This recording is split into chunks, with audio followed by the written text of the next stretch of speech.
오늘 오전에 추경을 11조 7천억 정도 의결하셨다고 들었습니다.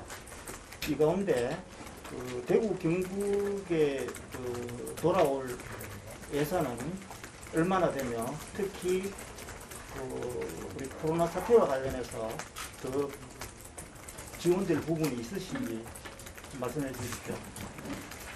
당연히 이제 대구 경북에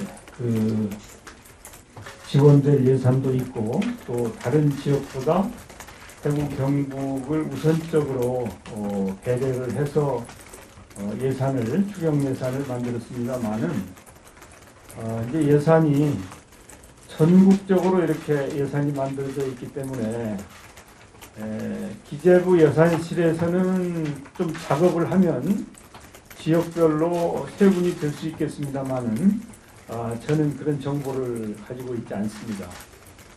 그래서 그 부분은 일단 국회에서 예산이 통과되면 아마 대구시에서 그리고 경북도에서 그런 걸 취합하고 이렇게 할 수 있을 터이지만 지금 이렇게 각 시도별로 그걸 세분해서 그 예산 심의를 하지는 않았습니다. 그래서 오늘 아침에 이제 추경 예산을 국무회의에서 통과시킨 것은 전체적으로 이렇게 하는 것인데 그 중에 이제 부총리와 예산실에서 예산을 편성을 했는데 부총리가 대구 경북에 특별히 배려를 했다라고 하는 보고가 있었습니다.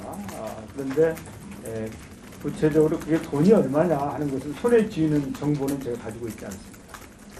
지금 코로나 사태가 시작되고 난 뒤에 인력과 장비 그리고 병실 부족이 계속 문제가 되어 왔습니다. 공급이 수요를 계속 따라잡지 못해서 저희들 생각에는 방역대책본부의 컨트롤 타워가 제대로 확립되어야 된다는 주장이 굉장히 많았습니다. 그래서 최근에 민주당에서 총선 공약으로 질병관리본부를 처음으로 성격시키자 이런 안이 나왔는데요.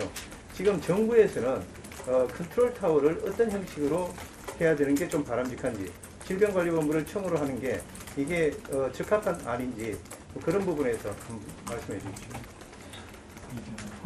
우리 질본이 그래도 잘 하고 있다고 이렇게 평가를 받고 있는 것 같습니다. 그리고 질본은 아주 독립적으로 이렇게 운영을 하고 있죠. 그리고 또 사스나 메르스를 극복하는 과정에서 쌓은 노하우를 그대로 질본이 발휘를 하고 있다고 생각을 합니다. 그럼에도 불구하고 옛날에 비해서 감염병의 위험이 점점 더 커지고 또 양상도 이번 코로나 사태처럼 급격하게 환자가 많이 발생한다든지 또 신천지 사태와 같은 그런 클러스터라고 얘기를 하는데 이 작은 클러스터가 아니고 엄청난 큰 클러스터가 생기는 등의 이런 사태에 대비하기 위해서는 참으로 역량 있는 컨트롤 타워가 필요하다고 이렇게 판단을 하는 것 같습니다. 그래서 아마 각 당에서 지금도 질본 본부장이 차관급이긴 합니다만은 이 질본을 외청으로 독립시켜야 되는 거 아니냐 이런 얘기를 하고 있습니다. 외청으로 독립이 되면 인사와 예산이 지금보다 본부로 있을 때보다 더 원활할 터이기 때문에 아마 그런 이점이 있을 거라고 생각이 됩니다.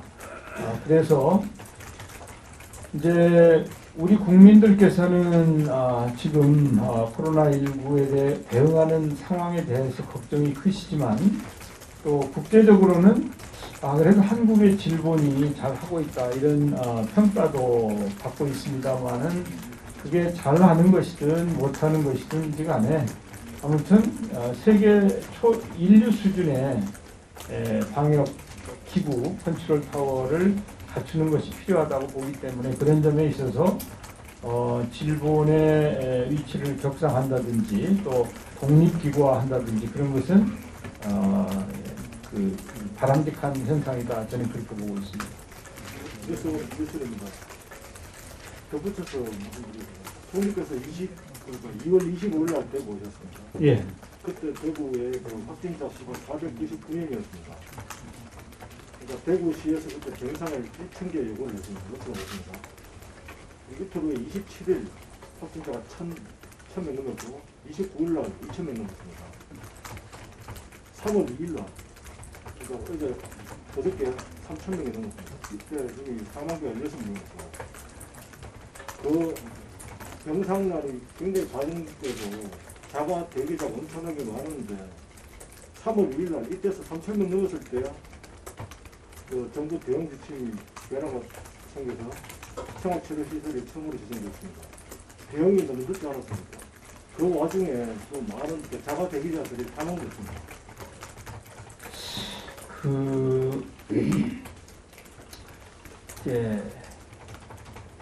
그 숫자의 변화만 보면 뭐 대응이 늦었다 이렇게 판단할 수 있다고 생각합니다. 근데 이 코로나19 확진자를 위한 병상을 확보하는 일을 그냥 통상 병상을 확보하는 것과 같이 생각하시면 그것은 상황을 제대로 보고 있는 것이 아니다 이렇게 말씀드릴 수 있죠. 그냥 입원실을 확보하는 것과 코로나 확진자를 위한 입원실을 확보하는 것은 대단히 큰 차이가 있다. 그냥 빈 방을 찾는 것은 그렇게 어렵지 않을 수 있지만 이제 이 코로나 확진자는 이제 전염병에 감염이 된 환자이기 때문에 그 병실을 마련하는 일은 참으로 지난한 일이다 이렇게 이해를 해주셨으면 좋겠습니다. 그리고 대구시가 예상했던 것이나 또 제가 예상했던 것보다 확진자 증가 속도가 훨씬 앞질렀기 때문에 우리들이 발을 벗고 달려갔는데 그럼에도 불구하고 계속 그 확진자가 쌓이는 상황이 벌어졌기 때문에 원래 확진자들을 모두 병실에 모셔서 이렇게 치료를 하도록 하려고 하던 계획을 수정할 수밖에 없었고 그런데 그런 일대 수정을 하려면 그냥 누구 한 사람이 결정할 수 있는 것이 아닙니다. 그것은 전문가들의 충분한 의견 수렴과 전문가들과의 논의를 통해서 지난 일요일 날 그 정책을 바꿨지만 사실은 그 정책을 바꾸기 며칠 전부터 준비를 해가지고 지난 일요일에 중대본에서 결정을 한 겁니다. 그래서 이제 지난 일요일 날 생활치료센터에서 확진자를 모실 수 있게 되었기 때문에 지금은 병실과 그 생활치유센터를 합치면 5,000실 이상의 확보가 된 겁니다. 그러니까 이런 일들은 그냥 하루나 당장 이렇게 무슨 우리가 어디 가서 뭐 물건을 사거나 이렇게 하는 게 아니고 상당한 그 준비 기간이 필요하고 그런 준비를 통해서 제도도 바꾸고 병실도 확보하고 치료센터도 확보하는 것이다. 여러분 한 200명의 생활치료센터가 한 곳에 확보를 했을 때 거기에는 의료진과 또 행정요원과 여러분들을 합쳐서 한 최소한 10% 이상, 20명 이상의 지원 인력이 함께 거기 동반되는 것입니다. 이제 그러니까 그냥 쉽게 생각하면 그냥 병실에서 그냥 입원시키면 될 거 아니냐. 또 어디 생활진료센터가 구분되면 그냥 들어가면 될 거 아니냐. 지금 진료센터나 병실이 마련이 됐는데도 119 구급대가 100대가 넘는 차량이 와서 하는데도 지금 그 하루에 금방 안 되고 며칠 걸리고 빈 병실이 있음에도 며칠 걸리고 또 빈 생활진료센터가 있음에도 불구하고 며칠 걸리는 이제 그런 프로세스를 거쳐서 이루어지기 때문에 그런 부분에 대한 것을 생각하신다면 이렇게 꼭 대응이 늦었다, 빨랐다라고 이렇게 평가하시는 일이 그렇게 쉬운 일은 아닐 것이다. 이렇게 말씀드리고 싶어요. 영양신문에 밝혀옵니다. 우리 생활치료센터가 2,970을 확보했다고. 2907. 거기에 대구를 포함한 몇 개 시도에 몇 개인지 알고 싶고, 그리고 생활치료센터 확보했다는 경주 덕혜에는 이게 취소됐거든요. 그래서 왜 그런 사례가 일어나는지 생활치료센터 그걸 다 다른 지자체가 협조를 했는지 그걸 좀 알고 있습니다. 대구를 포함해서 몇 개 시도에 몇 개가 생활치료센터. 예, 그렇게 이제 구분을 하지는 않았는데 아시다시피 이제 1번이 이 교육부가 가지고 있는 대구시의 중앙교육연구원 아닙니까? 그것을 필두로 해서 경북을 중심으로 해서 경북과 대구 그리고 충남 이런 곳들을 중심으로 해서 충남, 충북, 대구, 경북, 충남, 충북 얘기했죠. 이렇게 여러 그 지자체에 걸쳐서 이제 확보가 됐다는 말씀을 드리고요. 이제 그 확정이 된 것도 있고 제가 확정이 된 곳이 그 2,907이다 이렇게 말씀을 드렸는데 이제 협의 중인 곳들도 있고요. 또 협의가 되었지만 이제 조금 더 우리가 이제 최악의 경우에 거기를 사용하고 그보다 좀 좋은 시설을 활용해야 되겠다는 것도 있고 해서 그 2,361 병상과 2,907실은 확실히 확보된 것이다 이렇게 말씀드리고요. 경주의 K호텔은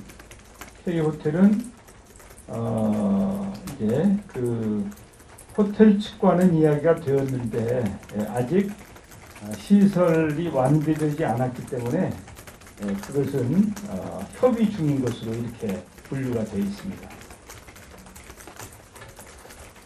네, 저 한국경제 오경기자입니다.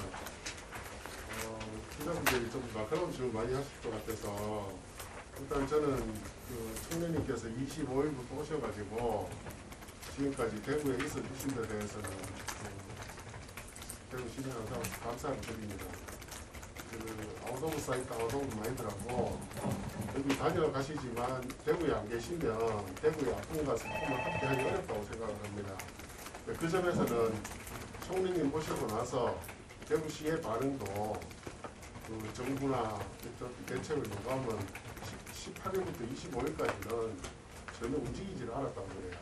그러나 25일 이후에 좀 돌아간다는 이야기를 합니다. 그런 측면에서 총리님 계신 거는 정말 잘한 일이다 이렇게 생각을 하는데 보통 기업들이 위기 상황이 오면 시나리오 변경을 합니다.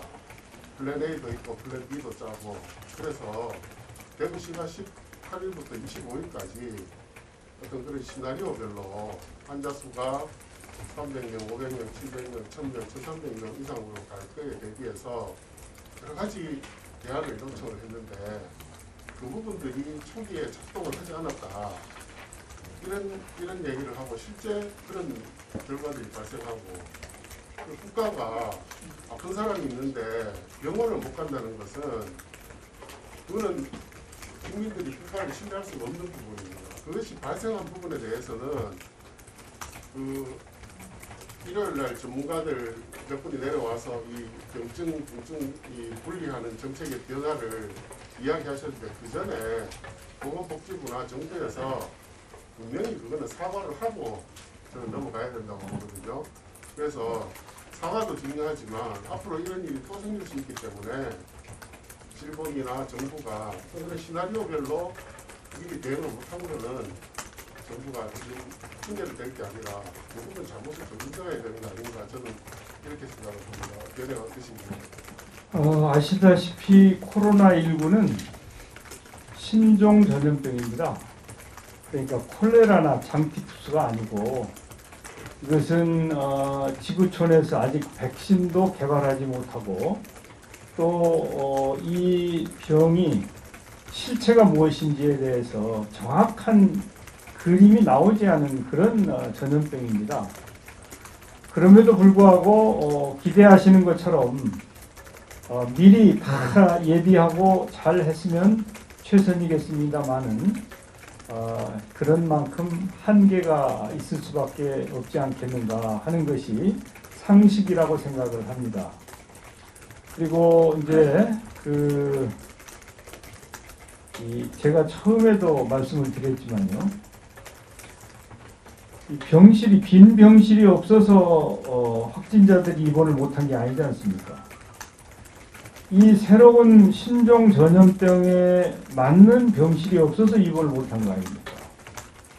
그렇기 때문에 그것을 준비하는 과정이 필요하고 그걸 준비하는 것이 빠르면 빠를수록 좋지만 준비하는 데 시간이 필요하다고 하는 점은 우리가 이해를 할 부분이 있다 이렇게 말씀을 드리고요.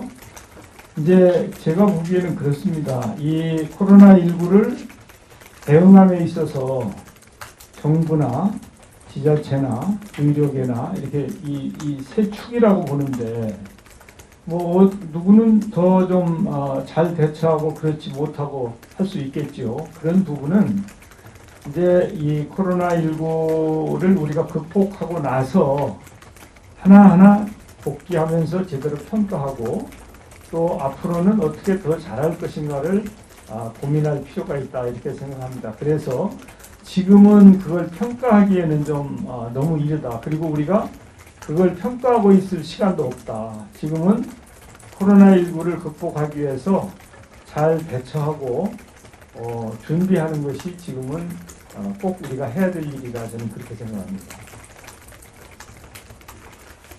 네, 새로운 윤희 기자입니다. 마스크 질문 드릴게요. 마스크 원래는 하루에 하나씩 쓰라고 공고를 했다가 지금 기준이 좀 바뀌었지 않습니까? 3일에 하나 써도 괜찮다. 그리고 오늘 당정청 발표도 마스크 없이도 하셨는데요. 이런 게 자꾸 바뀌면서 국민도 혼선을 많이 받는데 총리님이 보셨을 때 국민들이 혼란스러워하는 거 어떤지 입장이 좀 궁금하고요. 또 국민들에게 마스크 사용 관련해서 메시지 주실 거 있는지. 예. 그 마스크를 원래 우리가 잘 안 썼었어요. 그런데 이제 모든 산업이 그렇죠. 수요가 있어야 공급을 하잖아요. 그래서 우리 대한민국에서 마스크를 생산하는 시설이 있고 또 그 마스크를 생산하기 위해서는 원자재가 있어야 돼요. 그런데 작년 12월이나 1월 달에 마스크 생산을 한 500만 장 정도 했어요. 네? 그리고 그 마스크 공장이 풀로 돌아가지가 않고 또 원자재도 조금 재고가 좀 있었어요. 그런데 이 마스크 수요가 갑자기 늘어난 거예요. 원래 작년 12월부터 마스크 수요가 좀 늘다가 1월 달에 평시보다 좀 마스크 수요가 늘었어요. 그랬는데 신천지 사태가 생기면서 급격하게 증가한 거예요. 만약에 코로나19가 없었으면 우리는 아무도 지금 마스크를 안 쓰고 있을 거 아닙니까?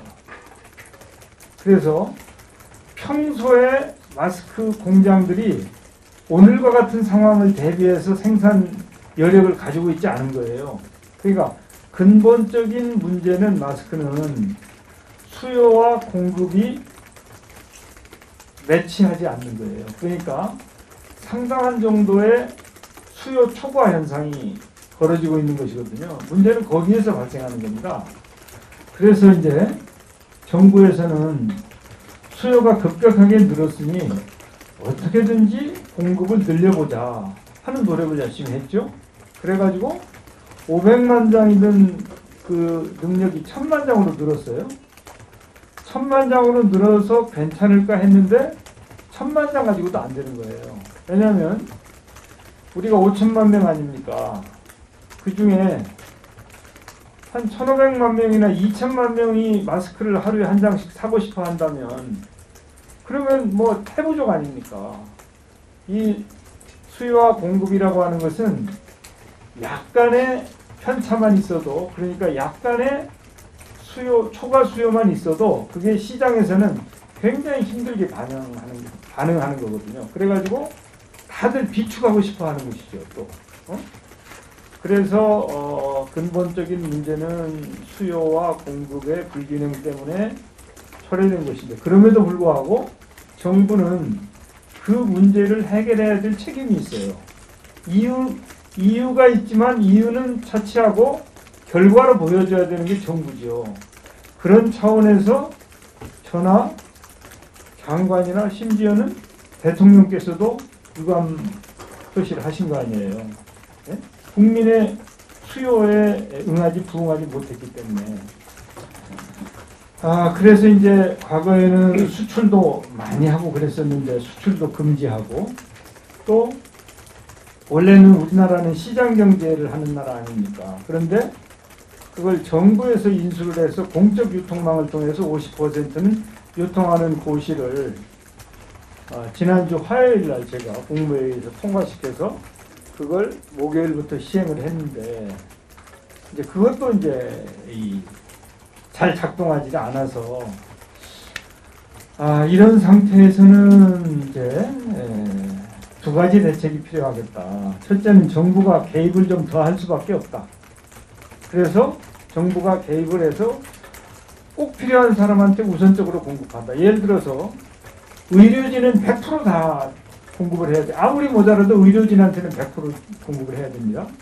또 산업 현장에 노동자는 공급을 해야 되잖아요. 네?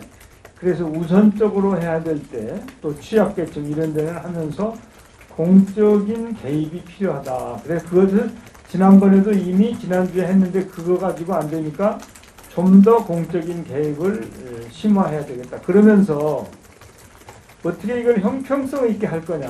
공적인 공적인 영역이 개입을 했는데 이게 불공정하게 분배가 되고 유통이 되면 그러면은 이제 억울한 사람들이 생기고 하니까 안 되죠. 그래서 이제 두 가지 이런 것이죠. 이제 배급제 비슷한 그런 배급제와 시장 경제를 함께 조화시키는 그런 방안을 지금 마련하고 있습니다. 원래 시장 경제에서 약간의 공적인 기능을 첨가했다가 지금은 배급제에 준하는 정도의 시장 경제를 약간 가미한 그런 방안을 지금 새로 만들고 있습니다. 그리고 이제 우리가 이제 상황을 공급을 최대화했는데, 그리고 앞으로도 공급을 더 늘리기 위해서 원자재를 해외에서 수입도 하고, 어제도 제가 구미에 가서 필터 생산을 좀 늘려주도록 요청도 하고, 이래서 국내외 쪽으로 생산량을 늘리는 노력을 하고 있는데, 그렇게 해서 문제가 해결이 되면 괜찮겠지만 그게 안 될 경우에는 이걸 일회용으로 하루만 쓰는 게 아니라 뭐 조금 더 쓸 수 있는 분, 뭐 하루 내 땀 흘리고 많이 쓰는 분은 이틀 못 쓰겠죠. 그렇지만 잠깐 썼던 분은 뭐 조금 더 쓴다든지, 그래도 또 도저히 해결이 안 된다. 그럴 경우에는 안 쓰는 것보다는 조금 성능이 떨어지는 면 마스크 같은 것을 써도 안 쓰는 것보다는 낫다. 왜냐하면 이게 지금 두 가지 아닙니까? 하나는 침이 튀기는 걸 방지해서 남한테 해를 안 끼치는 것과, 혹시 있을 수 있는 바이러스를 이 필터가 들어오지 못하도록 막아주는 것, 그게 마스크의 역할이거든요, 현재. 그래서 뭐 KF80 이상이 좋지만 그게 전혀 아무리 노력을 해도 그걸 수요를 다 충족시킬 수 없다. 그럼 어떻게 하겠어요? 면 마스크라도 안 쓰는 것보다 나은 거다. 이제 이런 차원의 접근인 거예요. 그래서 근본적으로 정부는 공급을 늘려서 국민들의 수요를 다 충족해주는 노력을 한다. 그러나 그게 부족할 때는 꼭 필요한 사람을 우선으로 해서 공급되게 되되 공평하게 국민들이 느끼실 수 있도록 공급 방법을 조정한다. 그래도 안 되면 조금 부족한 것이라도 좀 안 쓰시는 것보다 쓰시는 게 낫다. 이렇게 이제 단계적으로 접근하는 것이 마스크 해법이다 이렇게 말씀드립니다. 사실 총리님께서 대구로 내려온 이유가 단순히 이제 방역 대책을 진두지휘하는 것뿐만이 아니라 이 대구 시민, 대구 경북 시도민들이 지금 저 매일신문의 김근우 기자입니다. 처해 있는 상황에 대해서 좀 공감을 하고 그 상황에 맞춘 정책을 좀 어떻게 보면 펴시기 위함이 아닌가 싶습니다. 사실 요즘 시민들이 가장 체감하는 부분이 동성로라든지 번화가를 나가보면 텅텅 비었거든요. 그리고 음식점이라든지 카페도 거의 태반 이상이 지금 문을 닫고 아무래도 뭐 사회적 거리두기를 하고 있으면서 어쩔 수 없는 부분이긴 합니다만 자영업자들의 피해 같은 부분이 굉장히 많은 거를 총리님께서도 대구에서 지금 일주일 넘게 생활하시면서 많이 체감을 하실 것 같습니다. 비단 이제 이런 지역 자영업자들 뿐만이 아니더라도 뭐 그 검사 키트를 만드는 시젠이라든지 또 급격하게 이제 인력 수급을 늘렸던 마스크 업체라든지 이런 어떤 경제적인 부분에서 향후 이 코로나19로 인한 피해 폭풍이 이 코로나19로 인해서 어떤 병에 걸려서 숨지는 사람들보다 그 폭풍이 더 무섭다는 얘기까지 나오고 있는데 이 부분에 대해서 어떤 대구에 계시면서 좀 고민하신 부분이 있는지 앞으로 좀 어떤 식으로 이 위기를 극복해 나가실 방침이신지 한번 들어보고 싶습니다. 예, 정부나 저는 원래 신천지 이전에 뭐 하루에 뭐 1명 발생하고 3명 발생하고 그럴 때는 이 감염병, 전염병도 극복하고 경제에 대한 피해도 최소화하는 소위 말하는 2마리 토끼를 동시에 잡는 것이 목표였어요. 그런데 신천지 사태가 나고 나서 급격하게 확진자 수가 늘어나고 또 위기 대응 수준을 심각으로 격상하면서 국민의 생명과 안전 이게 최선이다. 그게 1순위다. 그리고 다른 문제는 그 다음에 극복하는 거다. 그러니까 2마리 토끼에서 1마리 토끼를 우선 잡고 다른 1마리는 차후에 잡을 수밖에 없다. 이렇게 이 상황에 따라서 바뀐 거예요. 그래서 지금은 대구시에 시민들이 많이 나오시면 그러면 안 되죠. 왜냐하면 코로나19를 극복하는데 그러면 방해가 되거든요. 그러니까 가능하면 댁에 계셔야 돼요, 지금은. 그래서 감염병을 극복하고 나면 중앙정부와 지방자치단체와 우리 시민이 다시 손잡고 경제를 활성화하고 자영업자들이 다시 생활의 터전을 복구하고 국민들이 살아나가실 수 있도록 그것은 그때 함께 노력하면 극복할 수 있는 일이다. 그래서 이제 지금 추경을 하는 것도 사실은 이 코로나19 때문에 고통을 받는 그런 계층이나 국민들에게 뭔가 이 도움의 손길을 주겠다는 것이죠. 예? 그 다음에 이제 일단 그런 노력을 통해서 코로나19가 극복이 되고 나면 그때 또 잘 평가해서 정부가 뭘 어떻게 도와줘야 될지, 지방자치단체와는 어떻게 협력을 해야 될지, 또 필요하면 예산을 어떻게 지원해야 될지, 그때 이제 거기에 맞는 맞춤형 정책을 실천할 거란 말이죠. 그래서 예를 들면 지금 마스크가 이렇게 없지만 대구 경북은 우선적으로 좀 배정을 하잖아요. 우선적으로. 그게 뭐 작은 것일 수 있지만 뭐 그런 것이죠. 그리고 또 이 코로나19를 극복하고 나서 봤더니 대구 경북의 경제가 재활됐더라. 그러면 중앙정부가 그 경제를 다시 활성화시키기 위해서 차별화된 다른 지역보다는 더 강력한 그런 지원 대책이나 활성화 대책을 세울 터이죠. 그런 식의 생각을 하는 것이 저는 적절한 거다 이렇게 봅니다. 형님, 제가 모두의 추경에 대해서 말씀을 드렸는데 추가 질문을 한 개 더 드리겠습니다. 총리님께서는 기자 담당력이 있으신 줄 참모진도 알았을 거고 하는데 그래 대구 경북에 얼마나 배정이 되는지 파악을 못 하셨다고 하셨는데 특별히 배정이 됐다라고 기재부에서 말씀을 하셨다고 그렇게 하시는데 이거는 좀 더 파악을 하셔서 보좌진들은 파악을 하고 있을 거라 생각합니다. 너무 많이 배정돼 가지고 답을 못 하시는지 아니면 너무 적게 배정이 돼가 답변을 못 하시는지 좀. 이 정부의 오늘 이제 이게 그 추경 내용이거든요. 이것은 안입니다. 안. 이것이 국회의 심의 의결을 거쳐야 되는 거거든요. 그래서 지금까지 이 11조 7천억의 추경을 시도별로 나누어서 그걸 이렇게 얼마 하겠습니다라고 하는 것이 저는 적절하지 않다고 봅니다.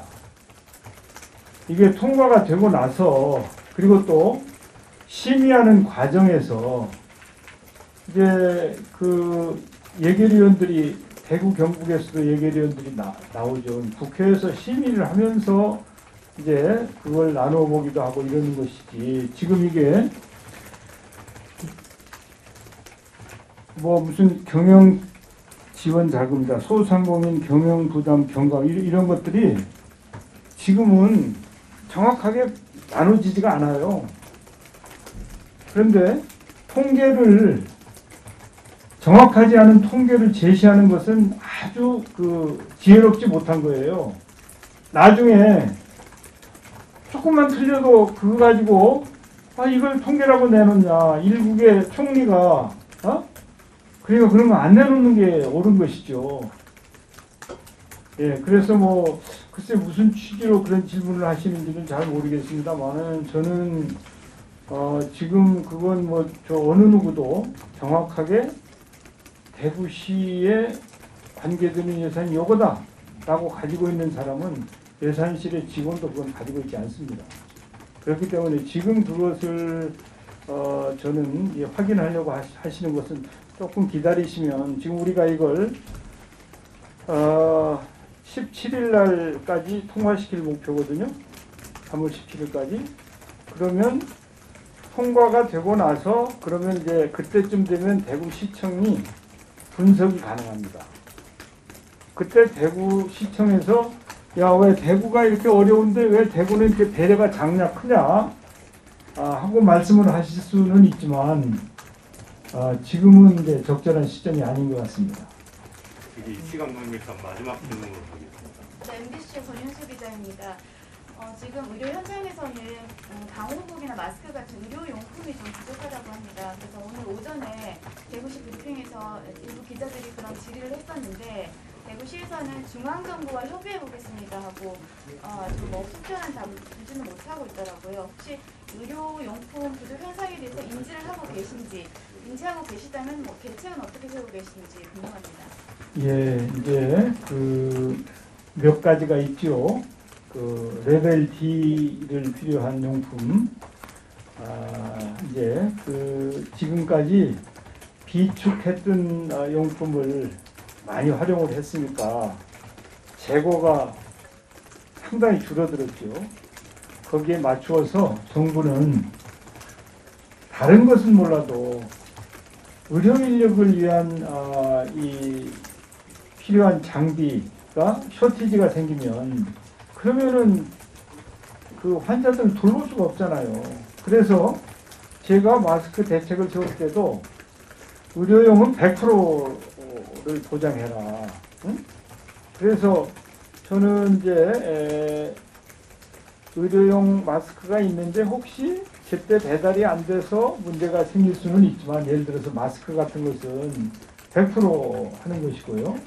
또 다른 장비도 수입을 하기도 하고 또 이 국내에서 생산을 독려하고 해서 지금까지는 이제 의료용으로 필요한 장비들은 큰 무리 없이, 뭐 넘치지는 않겠지만 큰 무리 없이 조달할 수 있는 것으로 그렇게 확인을 하고 있습니다.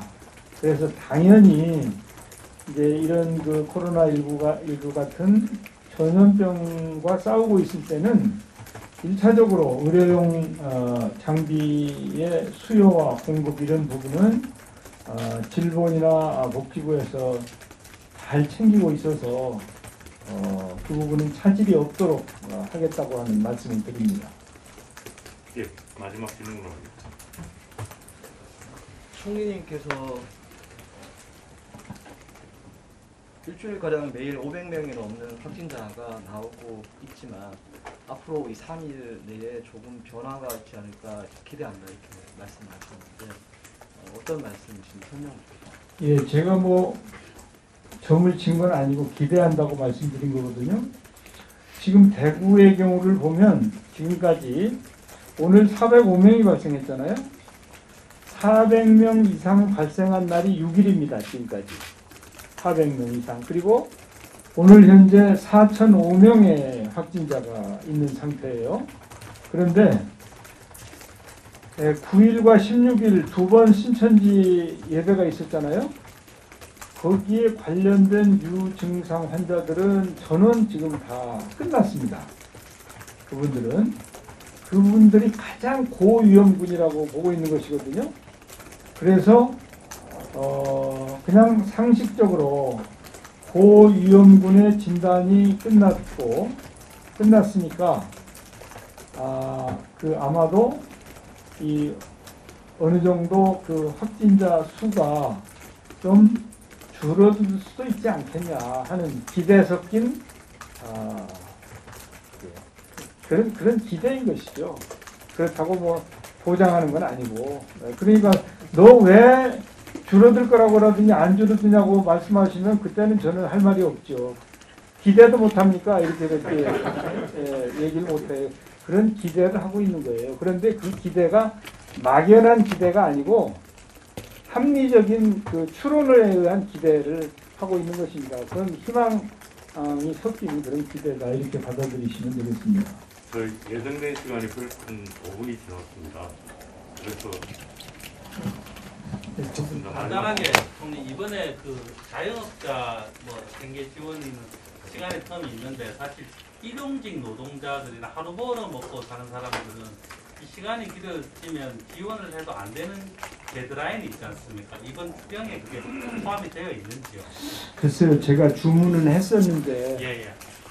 이게 이제 일용직 노동자들에 대해서 좀 반영을 해야 될 거 아니냐. 네네. 주문을 했었는데 아마 이제 그게 어떤 일용직을 어느 지역에서 어떻게 하고 예.